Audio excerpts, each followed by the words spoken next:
Hello दोस्तों, आप सभी का स्वागत है एक बार फिर से आपके अपने यूट्यूब चैनल हिंदी सुधा ऑनलाइन में। तो आज हम जैनेंद्र कुमार द्वारा रचित पाजेब कहानी का सारांश देखेंगे। पाजेब जैनेंद्र कुमार जी द्वारा लिखी गई एक बाल मनोवैज्ञानिक कहानी है। पाजेब कहानी आत्मकथात्मक शैली में लिखी गई है। कहानी के प्रारंभ में मुन्नी ने जब पड़ोस की संग सहेलियों, उसकी दो सहेलियां थी रुकमन और शीला, उनको नया पायल पहनते हुए देखती है, पाजेब पहनते हुए देखती है तो दृढ़ धारणा कर लेती है, संकल्प ले लेती है, जैसे बच्चे जैसे जिद करती है कि मुझे भी वैसे ही पाजेब चाहिए जैसी मेरी सहेलियां रुकमन पहनती है, शीला पहनती है। माता पिता को बाल हट के सामने झुकना पड़ा। दोपहर को बुआ आई। अगले दिन इतवार था। इतवार को बुआ पाजेब लाने का वादा करती हैं। बच्चे जल्दी बाहर जाते हैं। बच्ची थी मान गई। इतवार का दिन आया, बुआ आई, पाजेब भी साथ में लाई। मुन्नी पाजेब पहनकर खुश हो गई। घर आंगन बाहर भीतर घूमती फिरी, सबसे प्रशंसा पाने के लिए सबको दिखाती फिरी। उसका भाई आस्तोष, वो भी बहुत खुश हुआ पाजेब देखकर। बच्चों में भोलापन तो होता ही है, साथ ही ईर्ष्या भी होती है। अब मुन्नी के लिए पाजेब आ गई, तब उनके लिए कुछ आना ही चाहिए आस्तोष के लिए। तो उनका बच्चों का स्वभाव हठ, रूठना, ईर्ष्या जैसी आदतें तो होती हैं। तो आस्तोष ने भी साइकिल की फरमाइश कर ही डाली। बुआ ने जन्मदिन पर साइकिल दिलाने का वादा भी किया, वह मान भी गया। पाजेब का उत्साह थोड़ी देर में समाप्त हो गया। पाजेब उतार कर रख दी गई। अब अगले दिन पाजेब की खोज शुरू हुई। कुछ दिन के बाद पाजेब की खोज शुरू हुई कि पाजेब कहाँ रख दी गई। माता पिता ने बंसी नौकर पर शक किया।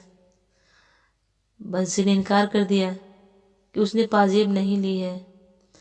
तो बेटे आस्तोष पर शक किया गया कि बच्चा है, कहीं ले गया होगा। शक के बिना, आधार के बिना तर्क की छानबीन शुरू हुई। पाजेब की खोजबीन जारी थी।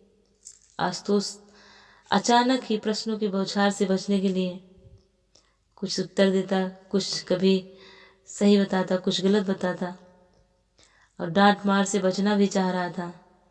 और पिता सच उगलवाने के लिए साम दाम दंड भेद सभी नीतियां अपना रहे थे। बालक तन कोमल और मन के पवित्र होते ही हैं, वे झूठ बोलने में माहिर नहीं होते। छोटे बच्चे झूठ कहाँ बोल पाते, कितनी देर बोलते। पिता ने उसके साथी बच्चे का नाम लिया छन्नू। छुन्नू का नाम लिया तो आस्तोष के जान में जान आई। अपनी जान बचाने के लिए समर्थन में हाँ में सिर हिला दिया कि पाजेब छुन्नू के पास है। जब उसने छुन्नू से पाजेब लाने को कहा तो आस्तोष ने कहा उसके पास नहीं हुई तो वह कहाँ से देगा। आशुतोष को पतंग का शौक था, फिर पतंग वाले पर शक हुआ। जब आशुतोष ने पतंग वाले के पास जाने से इनकार कर दिया तो उधर छुन्नू की माँ को पता चला कि उनके यहाँ से पाजेब गायब है और छुन्नू का नाम भी उसमें लिया जा रहा है। आशुतोष ने बताया है। छुन्नू की माँ ने भी उनकी खूब पिटाई की, लेकिन उसने भी पाजेब की बात को कबूल नहीं किया कि पाजेब है कहाँ। अब आड़े तिरछे प्रश्नों की बौछार शुरू हो गई दोनों बच्चे के ऊपर। इधर आशुतोष और इधर छुन्नू, दोनों लोगों को पूछा जा रहा है, लेकिन कोई जो है सत्य को कबूल करवाने की कोशिश में तो सभी हैं, लेकिन कोई करवा नहीं पाया। अंत में जब आशुतोष को पकड़कर जबरदस्ती पतंग वाले के पास ले जा रहे थे, सभी मारपीट और जितने भी सवाल जवाब करने थे सब कर लिए गए।